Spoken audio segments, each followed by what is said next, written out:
बिस्मिल्लाहिर्रहमानिर्रहीम। हेलो, अस्सलाम वालेकुम। इस डॉक्टर मारे हेयर विद माय चैनल अवीन्यूज़ ट्यूब। क्या आप सबको पता है कि अक्टूबर का जो मंथ है वो इंटरनेशनल जो है वो मेंटल हेल्थ अवेयरनेस का एक मंथ है, जो कि पूरा मंथ सेलिब्रेट हो रहा है ग्लोबली।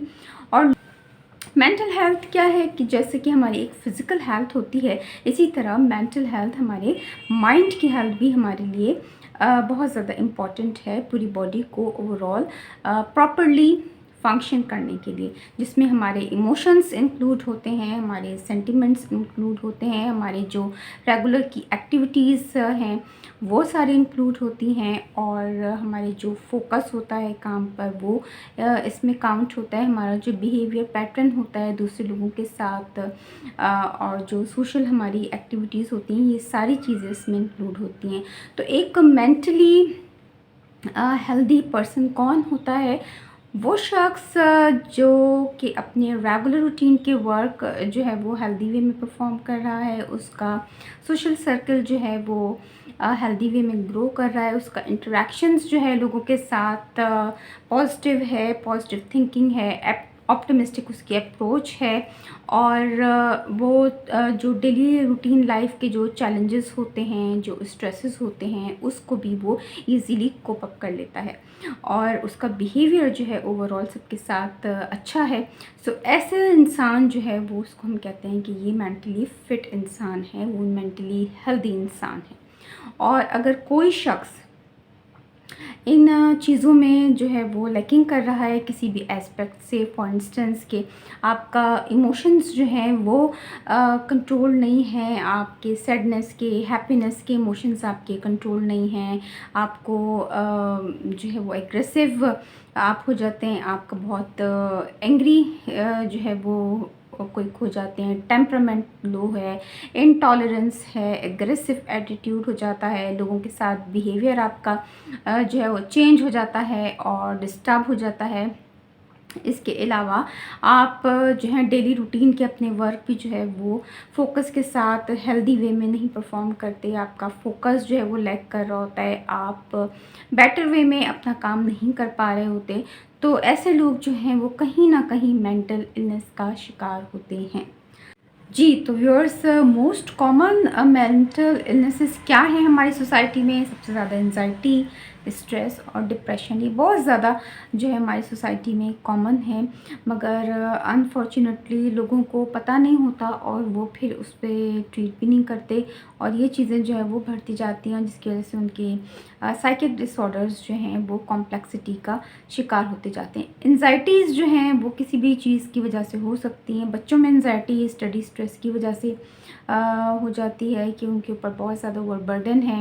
यंगस्टर्स में जो सबसे ज़्यादा एंजाइटीज़ हो रही हैं, स्ट्रेस हो रहे हैं, उसका जो रीज़न है वो ये है, लव अफेयर्स की वजह से लोगों को स्ट्रेस होता है, अगर उसमें जो है सक्सेस नहीं मिल रही, या फिर जो रिलेशनशिप में होते हैं उनको अगर सेटिस्फेक्शन नहीं मिल रही तो उसकी वजह से उनको स्ट्रेस होता है। तो ये तमाम चीज़ें जो है वो लोगों को जो मेंटल इलनेसेस का शिकार कर रही होती हैं, जिसकी वजह से अगर जो है वो हील अप ना कर सकें तो फिर वो ज़ाहिर है क्रॉनिक कंडीशन हो जाती है, जिसमें वो फिर डिप्रेशन का शिकार हो जाते हैं। और डिप्रेशन के जो सिम्टम्स होते हैं वही होते हैं कि लैक ऑफ कंसंट्रेशन होता है, लैक ऑफ फोकस होता है, इंसान अलोन हो जाता है, लोनलीनेस को पसंद करता है, उसका किसी चीज़ में दिल नहीं लगता, और वो में चले जाते हैं। वो बहुत ज़्यादा उनकी एक अपनी वर्ल्ड बन जाती है मेंटली, और वो उस स्टेट ऑफ माइंड में रह रहे होते हैं जिसमें वो समझते हैं कि वो बेटर हैं, जबकि वो अनहेल्दी उनका लाइफ स्टाइल होता है। वो लोगों से इंटरेक्ट नहीं करना चाहते, उनसे मिलना नहीं चाहते, उनसे बात नहीं करना चाहते, वो सोशली अनकट हो जाते हैं, और जो है वो फोकसेस उनके नहीं रहते, और वो एक जिस भी रीज़न की वजह से वो डिप्रेसिव मूड में गए होते हैं, वो रीज़न जो है वो उनकी पर्सनैलिटी पे इतना ज़्यादा सुपर इम्पोज हो जाता है। वो चाहे किसी रिलेशनशिप का फ्लॉप हो, या कोई लाइफ का इंसिडेंस हो, कोई हरासमेंट का केस हो, कुछ भी XYZ हो सकता है, इसकी वजह से वो उसमें बिल्कुल डूबते चले जाते हैं, और फिर उससे उनको निकलना बड़ा टफ़ होता है। और इसका एक और रीज़न भी होता है कि नारकोटिक्स का बहुत ज़्यादा कंजप्शन फिर वो स्टार्ट कर देते हैं, और उससे भी उनकी लाइफ इफ़ेक्ट हो रही होती है।